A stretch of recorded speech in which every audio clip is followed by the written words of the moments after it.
요나서 제 2장 1절에서 4절 말씀, 우리 말씀을 한 절씩 차례대로 교독을 하겠습니다. 요나가 물고기 뱃속에서 그의 하나님 여호와께 기도하여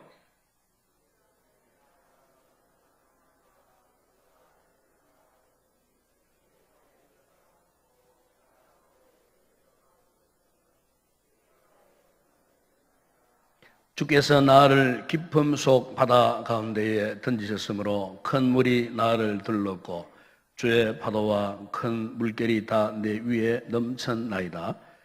내가 말하기를 내가 주의 목전에서 쫓겨났을지라도 다시 주의 성전을 바라보겠다 하였나이다. 제가 언젠가 가을에 우리 친구 목사님 아버님이 경영하시는 이 청송에 있는 사화 가수원을 한번 방문했던 적이 있었습니다.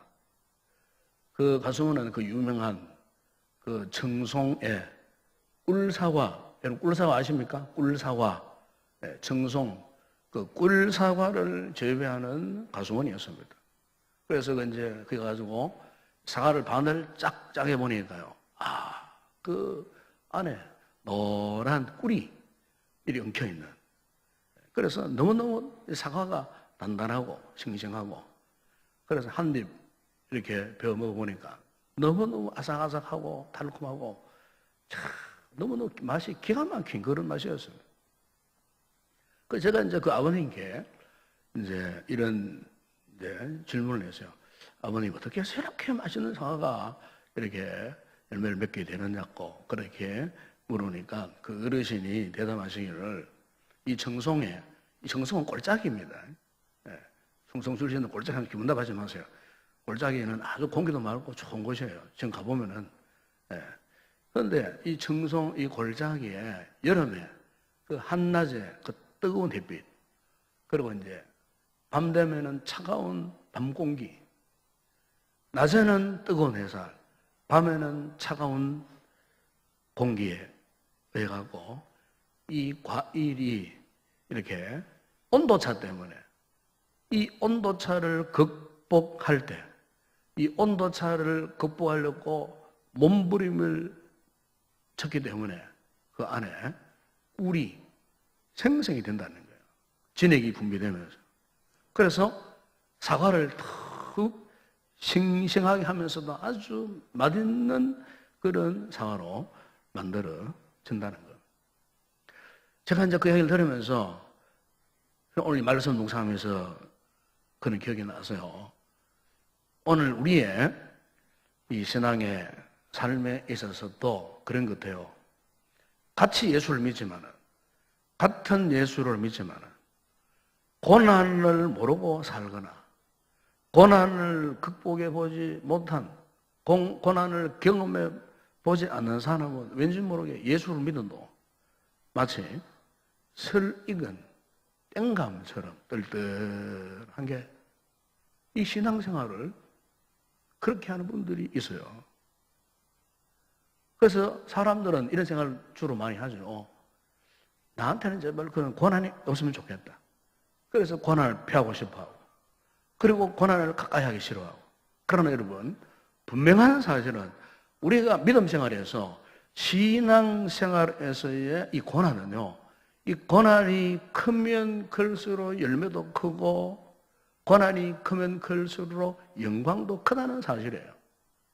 그러므로 우리 성도들의 삶은 고난을 통해서 완성되어지는 거예요. 고난을 통해서 아주 완숙한 그런 모습으로 성장해 갈 수 있다는 거예요. 로마의 그 바티칸에 가면은 그 바티칸의 교황청 내에 유명한 이 성당 하나가 있어요. 이 시스테나 성당이라는 성당이 있는데, 그런데 그 성당 천정 높이가 20m 정도가 돼요. 그런데 그 천정을 위로 이렇게 쳐다보게 되면은 그 천정에 세계 최고의 이 천정 벽화, 유명한 천지창조가 거기에 그려져 있습니다. 이 그림을 그린 사람이 누구냐 하면은 르네상스 시대에 유명한 화가였던 미켈란젤로라고 하는 화가가 그린 그림이에요. 이 당시 미켈란젤로는 그의 탁월했던 이 그림 실력 때문에 동료 화가들에게 항상 시기, 질투를 받았던 사람 가운데 한 사람이었어요. 그래서 항상 왕따를 당해요. 정치적으로도 배척을 당했어요. 억울한 일을 많이 당했어요.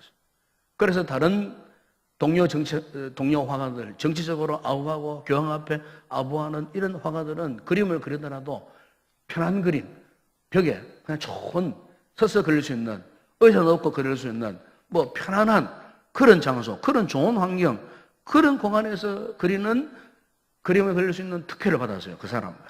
그런데 미켈란젤로는 미움을 사가지고 다른 화가들이 가장 싫어하는 천정 벽화를 그리게 되었다는 겁니다. 그 당시에 교황이었던 율리우스 2세가 명령을 했어요. 그래서 이 미켈란젤로가 1508년부터 1512년 4년 동안 이 그림 어떻게 그리냐면요. 천정에 매달려가지고 4년 동안 한 번도 내려오지 못하고 4년 동안 천정만 바라보고 4년 동안 그 천지창조 그 벽화를 그렸다는 거예요. 한번 생각해 보세요. 4년 동안 한 번도 밑으로 내려오지 못하고 그 위에서 볼일 가보고 그 위에서 먹을 거 먹고 그 위에서 그래서 안류가 물감이 떨어져 가지고 나중에는 눈 시력도 잃어버리고 나중에는 목뼈, 허리뼈, 온몸 전체가 다 휘어져 가지고 고통을 당하는 그런 험악한 세월을 보냈다는 겁니다. 여러분. 근데 보십시오. 바로 이런 고난을 통해서 완성된 그의 그림이 어떻습니까? 지금까지도 세계적 걸작품으로 남아있고 많은 사람들이 미켈란젤로를 칭송을 하고 있는 거예요.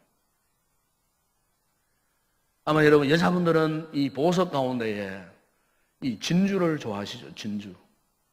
진주의 부드러운 색깔, 빛깔, 우아함.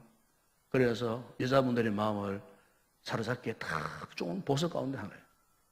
그런데 이 진주를 양식하는 것을 한번 본 적이 있었어요. 보니까 양식자가 어떻게 하냐면은 칼을 가지고 이 조개의 살을 칼로 후벼요. 그리고 그 안에다가 모래알을 집어넣어요. 그러는 가운데에 이 조개는요, 숱한 아픔을 겪는 거예요. 찢어지는 아픔을 고통당하는 거예요. 그래서 시간이 걸려요. 바닷물개 출렁거릴 때마다 이 조개는 아픔을 견디지 못하는 거예요. 그런데 바로 그런 고통 속에서 결국 이 진주라고 하는 이 보화가 생성이 되더라는 것입니다. 영국에 가면은 지금까지 수백 년 동안 1분도 틀림없이 가는 정확한 시계가 있다고 합니다. 한 번은 올레스 해밀턴 박사라는 분이 저 시계 가만히 보니까 무거운 시계의 추가 이렇게 움직이는 거예요. 그래서 저 무거운 시계의 추가 없으면은 아마 가벼워서 잘 갈 텐데 그렇게 생각을 했어요. 그래서 나중에 그 시계 추를 떼주었어요. 그런데 그 시계의 추를 떼는 그 순간부터 그 시계가요 시간이 틀리더라는 겁니다. 오랜 시간 동안 한 번 틀린 적이 없던 시간이 시계의 추를 떼는 그 순간부터 그 시계의 시간이 틀리기 시작했다는 거예요. 어느 선교사님이 아프리카에 선교를 하러 가셨어요. 마침 우기 때였어요. 비가 많이 쏟아졌어요. 그런데 아프리카의 원주민들이 이 강을 건너는 모습을 봤어요.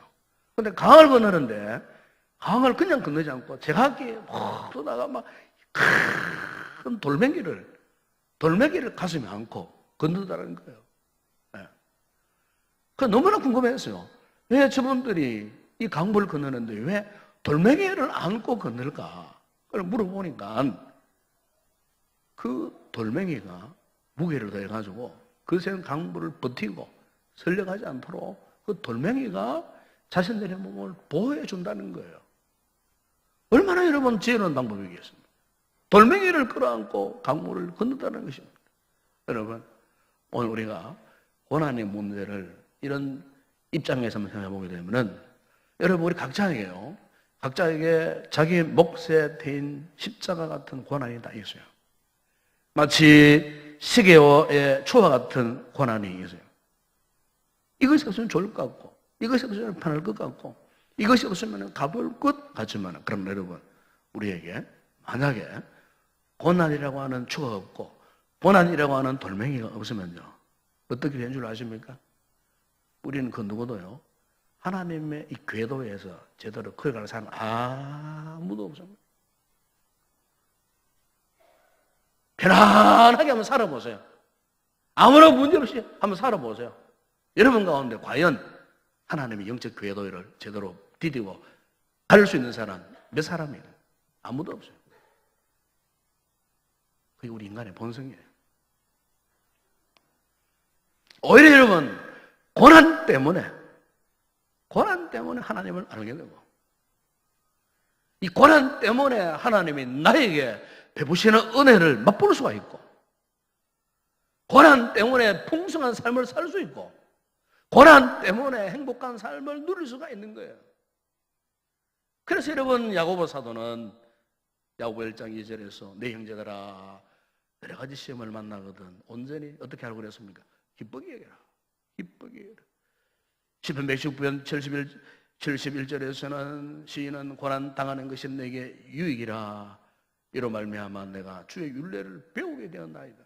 여러분, 왜 이 고난 당함을 우리가 기쁘게 여겨야 하고 고난 당함이 나에게 유익한 것이라고 생각해야 할까요? 여러분, 그것은 우리 하나님께서는요, 이 고난을 통해서 그분이 기적을 이루시고 고난을 통해서 우리에게 하나님의 깊으신 뜻을 나타내시기를 원하시기 때문이라는 거예요. 다시 말하면 고난 당할 때는 너무 힘들고 괴로웠는데, 그런데 지나가 보니 그것이 하나님의 축복이었구나, 이걸 알게 되는 거예요. 그때는 몰랐어요. 지나가 보니까 하나님이, 내가 고난당할 그때도 하나님이 나와 함께 하셨구나, 이걸 깨닫게 되는 거예요. 그때는 보이지 않았던 하나님의 축복이 알고 보니까 고난 뒤에 이렇게 그 축복이 숨어 있었구나, 우리가 이 사실을 알게 되는 거예요. 그래서 여러분, 오늘 본문에 이 요나서를 보게 되면은 이 같은 고난 중에 있을지라도 이 고난을 우리가 어떻게 대처해야 하는가, 이걸 지금 말씀하고 있어요. 여러분, 2절에 보면은 요나가 고백합니다. 이르되 내가 받는 고난으로 말미암아 여호와께 불로 아뢰었더니 주께서 내게 대답하셨고, 내가 서울의 뱃속에서 부르시더니 주께서 내 음성을 들으셨나이다. 그래서 여기 보시면은 지금 요나가 어떤 상황에 놓여져 있습니까? 이 요나가 하나님께로부터 명령을 받았어요. 너는 니네에 가라갖고 복음을 전하라고 했는데, 요나가 니네에 가기 싫어갖고 하나님 명령을 거절하고 불순종해서 자신의 임의대로 결정했던 다시스 생을 가는 배를 타다가 큰 풍랑을 만났어요. 알고 보니까 이 풍랑의 원인이 자기 때문이에요. 이 사실을 알고 사람들에게 자신을 바다에 던지면은 풍랑이 곧 멈출 것이라고 말했어요. 그러니까 사람들이 요나를 들어다가 바다에 던져버렸는데, 그때 마침 큰 물고기가 요나를 삼켜버렸어요. 3일 동안 요나가요, 물고기 뱃속에 갇혀 있었어요. 바로 오늘 본문에서 요나의 이 같은 상황을 고백하고 있는 거예요.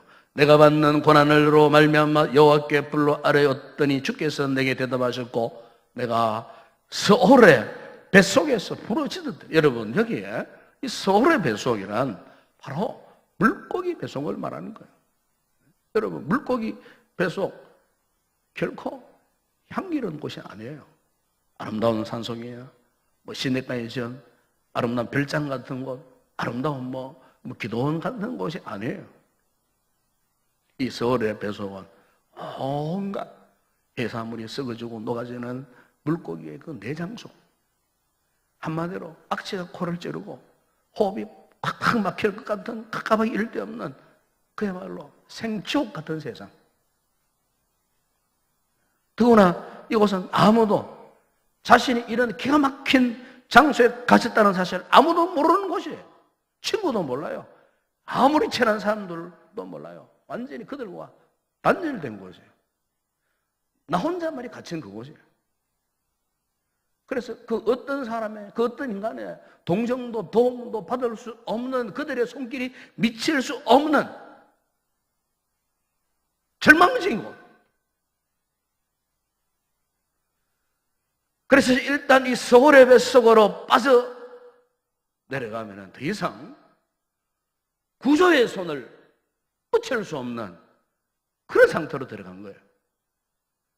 더 이상 인간이 그 어떤 힘도 미칠 수 없는 죽은 자들의 세계. 바로 이것이 서울의 뱃속이에요. 되게 사람들은 그래요. 이렇게 도움이 절급할 때, 아무런 도움도 받지 못하는 상황에 빠지면요, 스스로가 절대적인 고독에 빠집니다. 천전 절망 상태에 빠지는 것을 볼 수가 있습니다. 시편 88편 8절에 보니까 시인도 이런 고백을 했어요. 주께서 내가 아는 자들에게서 멀리 떠나게 하시고 나를 그들에게 가정한 것이 되게 하셨사오니 나는 갇혀서 나갈 수 없게 되었나이다. 갇혀서 나갈 수 없게 되었나이다. 자녀 여러분, 만약 오늘 우리 성도들 가운데 지금 이 같은 상황 속에 있는 분들이 있다면은, 이 같은 고난 중에 있다면 과연 하나님께서 여러분들에게 뭐라고 말씀하실까요? 뭐라고 말씀하실까요? 바로 오늘 요나가 그 답을 우리에게 가르쳐 주고 있는 거예요. 한번 따라 합시다. 비록 고난 중에 있을지라도 하나님과의 대화의 끈을 놓지 말라. 비록 고난 중에 있을지라도 하나님과의 대화의 끈을 놓으시면 안 됩니다. 하나님과의 대화의 끈. 무슨 말입니까? 하나님과의 기도의 끈, 기도의 끈을 놓아서는 안 됩니다. 가끔 성도의 모습 가운데 안타까운 것은 고난에 빠지면 너무나 쉽게 절망하고 너무나 쉽게 낙심하는, 그래서 하나님과의 영적인 끈을 놓아버리는 그런 분들이 있어요.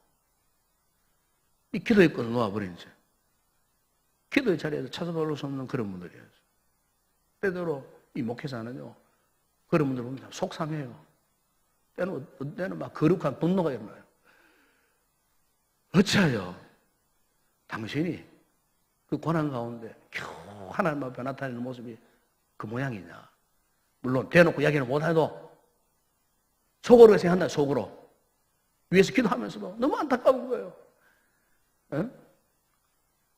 그동안 당신의 모습이 그것밖에 안 되었나? 그동안 당신의 신앙 수준이 그것밖에 안 되었나?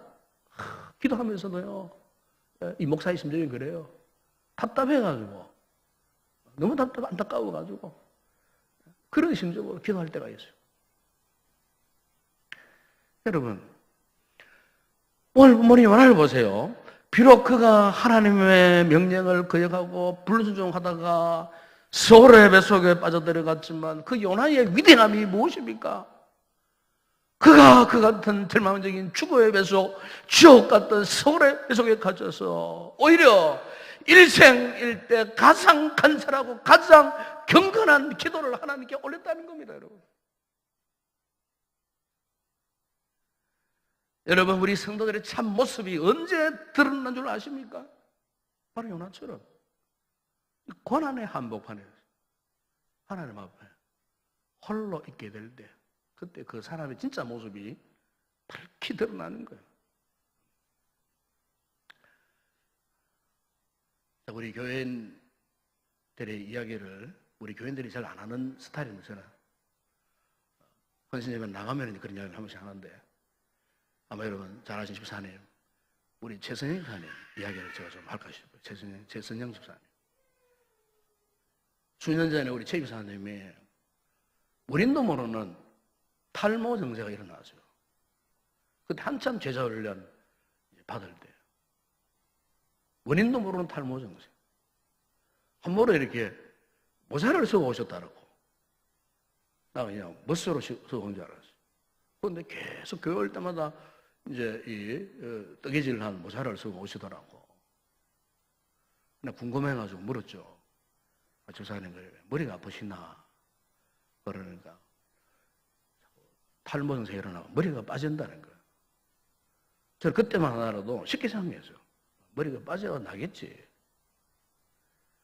근데 머리가 나는 게 아니라 계속 빠지는 거예요. 몇 달이 지나서요. 계속 그 모자를 쓰고 다니시는 거예요. 그걸 한 번은 너무 궁금해가지고 바로 오시라 해가지고 1대1로 죄송하지만 조사님 모자 한번 안에 한번 봅시다. 그래야 그래갖고 모자를 들쳐 봤어요. 머리가 하얘져 버린 거예요. 머리 다 빠져버려. 맞아. 성녀들이 머리 깎아 놓은 거죠. 제 가슴이 덜컹거리는 거예요. 예? 여자분이 머리가 그렇게 다 빠져보세요. 어떻게 되겠습니까? 그러고. 이 보통 문제가 아니고. 눈물이 왈칵 쏟아지려고 하더라고요. 눈물이 왈칵. 그래서 전화를 일어나고 전화를 내면서 기도합시다. 그래 병원에서 막 그럽디가 의사분이 어렵다고 불가능하다고 그래 하더라.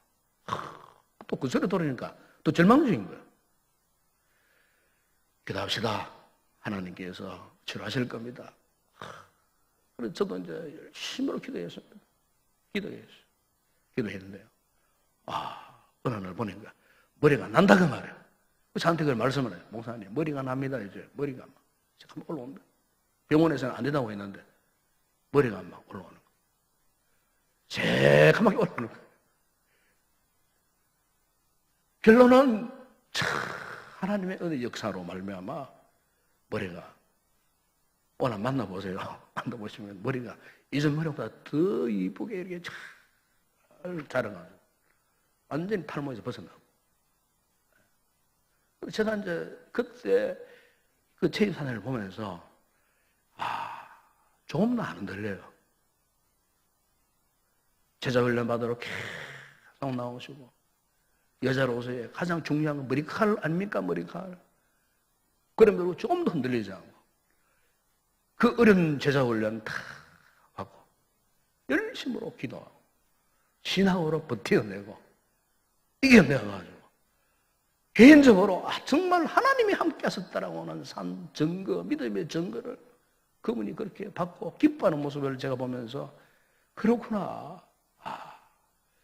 성도들이 때로는 힘들고 어렵고 이와 같은 이 고난을 당하는 이것은 오히려 이 고난을 통해서 내 영혼의 초상화가 되게 하시고 고난을 통해서 내 신앙의 자서전이 되게 하시려는 하나님의 거룩한 심오한 뜻이 거기에 있구나.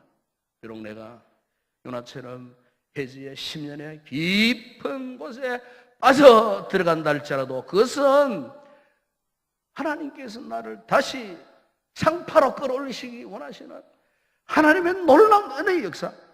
비록 내가 서울의 뱃속에 갇힐 자리도 능히 구원의 팔을 펴셔서 나를 다시 끌어올리시는 하나님의 위대한 역사를 경험하도록 하시기 위해서 때때로 우리 성도들에게 이런 고난의 역경을 주시는 거예요. 여러분, 그래서 이런 고난을 당하면요 하나님과의 이 대화의 끈을 놓아서는 안 된다는 것입니다. 바로 요나는 하나님과의 이 같은 영적인 관계에 대한 확신을 고백하면서 어떻게 외치고 있습니까? 주께서 내 음성을 들으셨나이다 그랬어요. 네, 들으셨나이다. 지금 들으셨나이다라고 고백하는 그 현장은 아직까지 서울의 뱃속이요. 물고기 뱃속이랄 그 말이에요. 그런데 이미 그는 확신했어요. 내 기도를 들으셨나이다. 네, 말로 표현할 수 없는 그 같은 깊은 고난의 한복판에서 그는 절대로 절망하지 않고 사력을 다해서 자신이 떠나온 하나님을 향해서 울부짖을 때 결국 뭡니까? 그의 기도가 서울의 뱃속을 뛰어넘고 바다의 그 창파를 뚫고 하늘에 계신 하나님의 성전에까지 그의 기도가 비상해서 결국 주께서 내 음성을 들으셨나이다. 아멘. 여러분, 우리가 고난 중에 있을지라도 하나님과의 대화의 끈을 놓으면요, 대화의 끈을 놓으면은 어떤 현상이 나타나는 줄 아십니까? 자꾸 부정적인 생각이 들어요. 부정적인 생각. 되게 고난을 경험하는 분들은 왜 하필 내가 이런 일을 당해야 됩니까? 하나님 왜 나에게 이런 고난을 주십니까? 이렇게 원망하고 불평하고 분노하기 쉬워요. 그래서 우리가 고난을 당할 때 가장 크고 치열한 영적 전쟁은요, 부정적인 생각과의 전쟁이에요. 예? 원수마귀는 우리로 하여금 어려움을 당하잖아요. 성도들이 고난당하면은 이 원수마귀는 계속 유혹합니다. 어떤 유혹?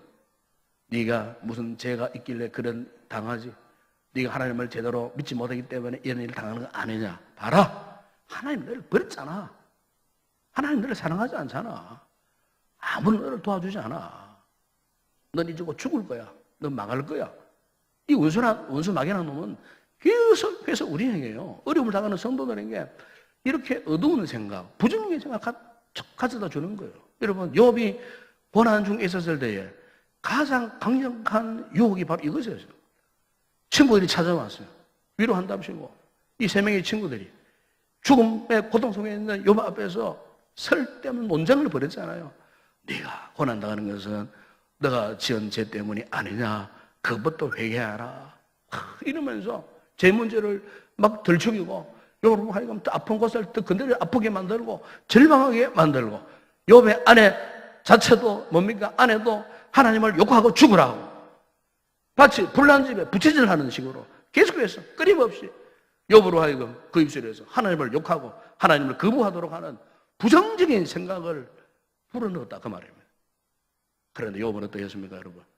욥기 2장 10절에 그가 이르되 그대의 말이 한 어리석은 여자의 말 같도다. 우리가 하나님께 복을 받았은즉 화도 받지 아니하겠느냐 하고 이 모든 일에 욥이 입술로 범죄하지 아니하니라 그랬어요.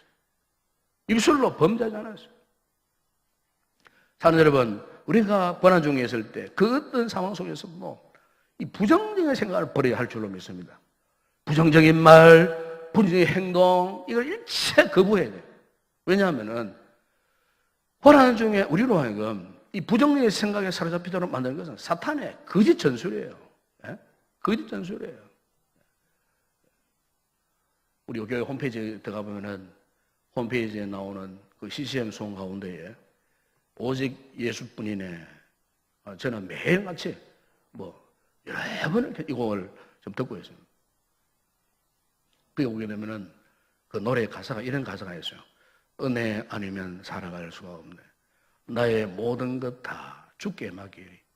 참된 평안과 위로 내게 주신 주 예수, 오직 예수뿐이네. 크신 계획 다 볼 수도 없고 작은 고난에 지쳐도 주께 묶인 나의 모든 삶 버티고 견디게 하신 은혜가 아니면 살아갈 수 없네. 우리에게 온갖 고난의 문제가 얽히고 설켜갖고 우리를 피곤해 지치게 할 때, 여러분, 우리가 의지할 한 분, 오직 예수님 한 분뿐인 줄로 믿습니다. 예수님을 찾아야 하는 겁니다. 오히려 우리의 양함을 깨닫고 더 겸손해져서 주님만 의지해야 되는 거예요. 주님과의 이 대화의 끈을 붙잡고 놓치지 않을 때, 바로 그때가 우리가 주님과 가장 가까워질 수 있는 절호의 찬사라고 하는 사실을 믿으시기 바랍니다. 왜냐하면 주님은 고난을 통해서 우리가 주님만 의지하고 신뢰하게 하시고 우리를 더 견고하게 하시고 고난을 통해서 우리로 하여금 더 겸손하게 하시고 고난을 통해서 우리를 더 인내하게 하셔서 주님이 원하시는 온전한 인격으로 만들어 가시는 분이시기 때문에 고난을 우리는 피할 길이 없어요. 피할 방법이 없어요. 그것을 극복하는 것 외에는 다른 방법이 없다는 겁니다. 결국 하나님은 우리가 이 같은 고난의 훈련을 잘 받을 때에 결국 캄캄한 서울의 배속에서 우리를 광명의 세계로 이끌어 가시는 주님의 은혜의 하나님이신 줄로 믿습니다. 바로 이 고난이 좀 놀라운 은혜를 깨닫던 요나가 여러분 오늘 본문 4절에서 고백하지 않았습니까? 내가 말하기를 내가 주의 목전에서 쫓겨났을지라도 다시 주의 성전을 바라보겠나이다. 주의 성전을 바라보겠나이다. 읽지 않았지만 여러분 그 뒷부분에 9절에 보면 이런 고백을 합니다. 나는 감사하는 목소리로 주께 제사를 드리며 나의 서운을 주께 갚겠나이다. 구원은 여호와께 속하였나이다. 사랑하는 여러분, 그렇습니다. 고난은 하나님께서 우리에게 하나님의 축복을 이루는 과정이요, 하나님의 축복을 향한 과정입니다. 그러므로 그 어떤 고난 중에 있을지라도 여러분 하나님과의 대화의 끈을 결코 놓지 않는 성도들이 되기를 바랍니다. 어떤 상황 가운데서 절대로 부정적인 생각들, 조급한 마음 때문에 믿음을 저버리는 일이 없기를 바랍니다. 끝까지 소망을 하나님께 두므로 승리하는 복된 성도 되기를 주의 이름으로 축원합니다. 기도하겠습니다. 우리 아버지 하나님, 우리에게는 피할 수 없는 고난들이 많습니다. 이 고난을 통해서 하나님이 원하시고 기뻐하시는 믿음의 사람들로 세우시기 위해서 우리에게 때때로 말로 형용할 수 없는 엄청난 고난의 서울의 배속에 가두으실 때가 있는 줄로 믿습니다. 오늘 말씀을 통해 우리가 깨달은 것은 결코 이와 같은 서울의 배속 고난은 우리를 망하게 하시고 우리를 죽이시려는 것이 아니라 오히려 이 서울의 배속에서 광명한 하나님의 은혜의 세계를 경험하도록 하게 하시는 하나님의 이 구원의 절대적 섭리요, 하나님의 계획이심을 우리가 믿고 우리 성도들 고난 가운데서도 결코 하나님과의 대화의 끈을 놓치지 않고 그 어떠한 어두운 생각, 잘못된 생각, 부정적인 생각이나 행동들을 하지 않고 오히려 믿음을 끝까지 인내하며 버티며 믿음을 지켜가서 반드시 영적으로 승리하는 복된 성도들 되어줄 수 있도록 주님 역사하여 주시옵소서. 예수님의 이름으로 기도드리옵나이다. 아멘.